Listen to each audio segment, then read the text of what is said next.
Howdy folks, and welcome to Minecraft, more specifically Feed the Beast Revelations. Um, I'm sort of not sure how to start this video because I'm not anticipating anybody else watching it. Um, this is what I'm going to call a video preservation. I've called it episode 1. I don't know if there's going to be an episode 2, it could just always end at episode 1. But this is more to log the progress that I've made on a Minecraft Feed the Beast world. Partly because I sort of do them, get bored of them, and then give up. Or I might do them and end up just using creative because I find that it gets a bit tedious trying to get all the materials. But this is the furthest I've ever gotten legitimately. I've not cheated at all. The only time I have gone out of survival mode was when I broke a block and it seemed to despawn. It was an ender chest, so I just went into creative and respawned that. Otherwise, I've managed to get myself up to this point on my own 2 feet over sort of several weeks, and I just wanted to sort of share that maybe, but more keep a record for myself so that in future I can look back on this, and if I've lost a world file or something, I've still got it here. So this is going to be sort of like a little tour. I might periodically do new videos where I'm actually actively doing something, or to show my progress, but for now I just have an interest in keeping a log so that in future I know what I've done. So this is the entrance to the abode where I live. It says welcome to the hole because I just anticipate this being a starter base, a starting hole, not being anything more than that, but it sort of evolved into where all of my all of my progress happened. So we go down here into sort of like an industrial-esque sort of part of the base. As I say, it's very much work in progress. So I'll sort of take you down here. The mod I've played with the most is probably IC2, Industrial Craft 2. And here we have a large geothermal setup, which provides a lot of power for my base. It's not the only source of power I've got. I'll show you in a second, but if we go down here, I've got an ender tank that has lava being pumped into it through the nether. I'll show you that in a bit, which fills up these buildcraft tanks, which then get pulled out and fill these geothermal generators using pipes. The look for this, so this is a standard 1 chunk quarry that I've sort of used here to form the basis of my little geothermal chasm, if you like. And yeah, I quite like the look of it. It looks a bit rugged. I quite like that it's dark down there. The only problem is I do get monsters spawning. This here is just a little hatch. I probably should do with closing this up just to get through to some of the cabling. I've also got a crystal growth accelerator here from AE2 that's helped me to build my ME system. So I'll go up here, and this is my ME system.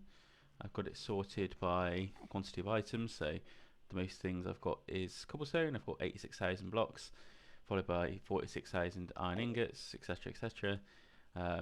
Yeah, pretty pleased with the amount of stuff I've got. It means that I can pretty much do what I want.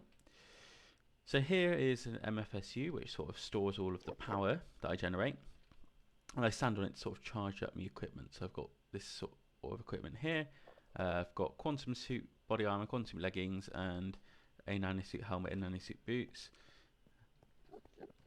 I'm just going to show you through here now. So this is my sort of processing area. So how do I get all of the resources that I've managed to gather? Well, I've got quarry set up in the mining dimension. The quarry and pump things into this ender chest. This ender chest then gets items pulled out and sort of sorted here. So if it's something that can be macerated, it goes up and through here. This is just for a cobblestone. I'm not going to go into why I've done that. It then gets pumped into here. It will be macerated and pulled out where it will be smelted. That then gets put here where I've got an import bus to take everything and put it into the ME system. Now, if you don't know what the ME system is, it's like a way of sort of digitizing all of your items. So essentially what I've got here are hard drives that store my items. Probably could do with getting a few more drives in there, but it's not a big job for me to do at the moment. I then have outside these two chests here, where if I put something in the just cook chest, it will, so if I put some cobblestone in there, and if I go behind here, that will then take out this cobblestone, it will go into this chest, which will then feed the hopper into the furnace, and that will smelt that cobblestone into smooth stone. Okay, I've sort of got a similar setup here where I can get various things done. I've got various machines sort of hooked up here. So I've got a metal forming machine here from IC2 that will either roll, cut or extrude depending on which chest you go into.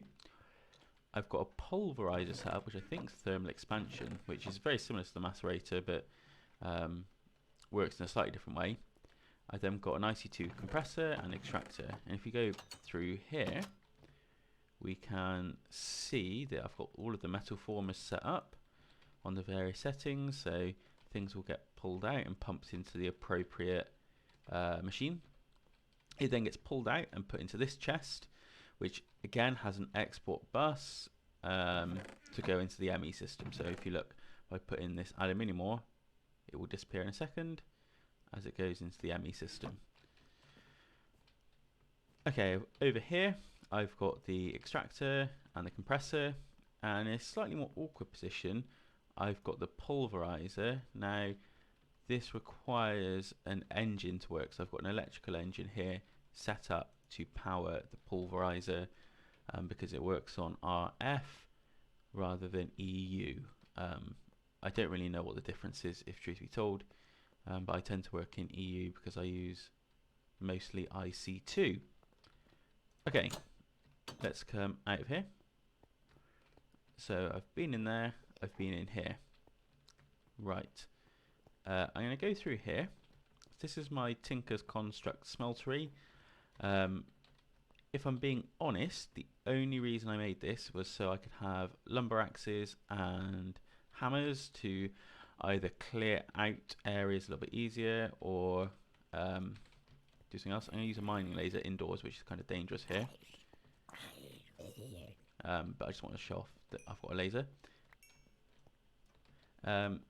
Yeah, so I've got this little setup here. I've not fully explored this mod. The only reason I've got it is for the hammer or the lumber axe. My newest area is down here. Now this is going to be like the living quarters, so you can see there's sort of a slight change of style. I'm using the eucalyptus wood, the pink planks. I think it looks kind of cool. And marble walls with olive ceiling. Only thing I've done so far is set up a kitchen here, which is done using the Cooking for Blockheads mod. I've not yet figured out how to make good use of this. I hope to at some point, but for now I just think it looks kind of cool, and I've got a little table here set up from Bibliocraft, so if you can see that I'm sat on this table in this sort of hideous looking body armor. Okay, what else do we have? To be honest, that's sort of the crux of the base. In fact, I'll have a little nap. There are monsters nearby. I'll be this little ender man in here. Let's kill this guy. Oh, he's gone. Okay, right, well, I'll try and get some sleep now.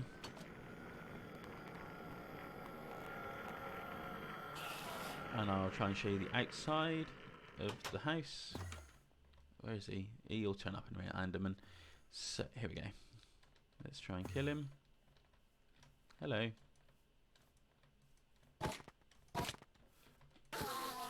So this sword is ender, and it makes me get more ender pearl drops. Okay, so here I've got 3 ultimate hybrid solar panels. These output 512 EO a tick in good conditions. these provide with a lot of power. In fact, I'm going to make some more because I've got all of the requisite things to do it. I've got the Cenarium, I've got the Iridium and all the rest of it. I've got a little potato patch over here that kind of could do with harvesting, but that's sort of been my main source of food. I do plan to have some sort of like Pam's Harvest Craft Renaissance and get lots of different food, but for now that's what I have. And this over here is my little rubber tree forest. So what I'll do periodically is go around with my lumber axe, which makes this job really easy, and just chop down all the trees, process it into rubber for all of the IC2 recipes, and then replant all of these. Okay, let's take a look now into the building dimension and the nether. I've got a little cactus farm here as well, just for to get the pipe sealant. If I go through here, and it's really helpful that I've got the speed so I can show you all this. So these are the sort of cavities that I've been making in this dimension by having large quarries set up. So if you look here, I was running this the same way as powering my other stuff, where I've got an ender tank that powers geothermal generators. I don't do that now, so if we come down here, I'll show you what I do. And there's still one going by the look of it. All the others I think have finished. But what I have now, I've got all of these electrical engines that are being powered by just the one ultimate hybrid solar panel. So this thing is so powerful that it can run all of these at a good speed. So these guys here are electrical engines, and these take the EU and produce the RF, which is what is needed for the build craft quarry to run. So these quarries then output all of the items. If it's one of these sort of things that I don't want, it gets sent into a void pipe, which will eliminate it. Otherwise, it gets sent to the ender chest, which you then have already seen the other side of. How do I make sure that this is always going? Well, if I press E and go here, we can go to claimed chunks, and I just make sure that I've got these chunks claimed and chunk loaded, which allows this to keep going even when I'm not online, because this is a server. Okay, final place then is the nether. Oh, I need to eat. That's the only problem with this quantum suit, is it really does sort of knacker your food bar.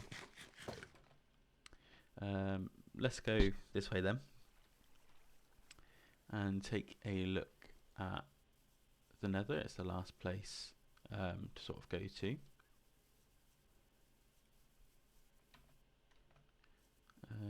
Let's go through here. I've not done a great deal in the nether, if I'm being honest. The only reason it's really been useful to me is for the lava.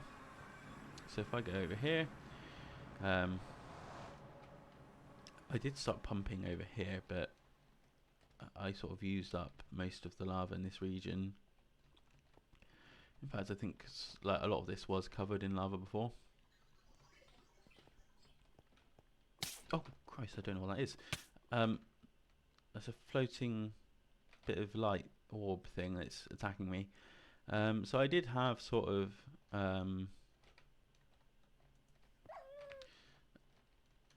things set up all around here, pumps. Now over time I've pumped away so much lava that I've had to move them several times. Again, these work all the time because I've got them chunk loaded. So you can see all of this horrible looking lava is because I'm pumping it out. So here I've literally got redstone engines powering this. Redstone engines don't require any fuel, just redstone signal, and that is more than enough to keep those generators going. I've actually got another one over there, which I'll show you. It is just the same thing, if I'm being honest. But you know what, I might use this ender pearl. Oh no, that was a bad idea, that was a bad idea. Thankfully, the quantum suit makes you impervious to lava. Where is this? Ah, here it is. So again, Same setup where we've just got a couple of redstone engines pumping out the lava into the ender tank, but as I say, it's so much that yeah, you don't really need to have any sort of better engines. If you wanted to, you could have a one geothermal in the nether that powers one or two electrical engines to pump a bit quicker, but I just don't think I need to really. Not with the solar panels. In fact, I'm probably not going to spend any time sort of resetting these pumps after I'm done with them. Let's see, will that hit the ghast? Oh gosh. I'm trying to get the ghast with the mining laser, but my bolts are so slow.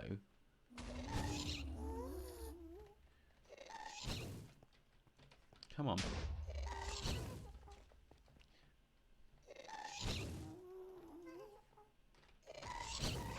There we go. It's always a nightmare getting rid of these ghasts. That's quite cool. I managed to send this bolt back using that. I'm not going to bother, I'm just going to go through my portal. But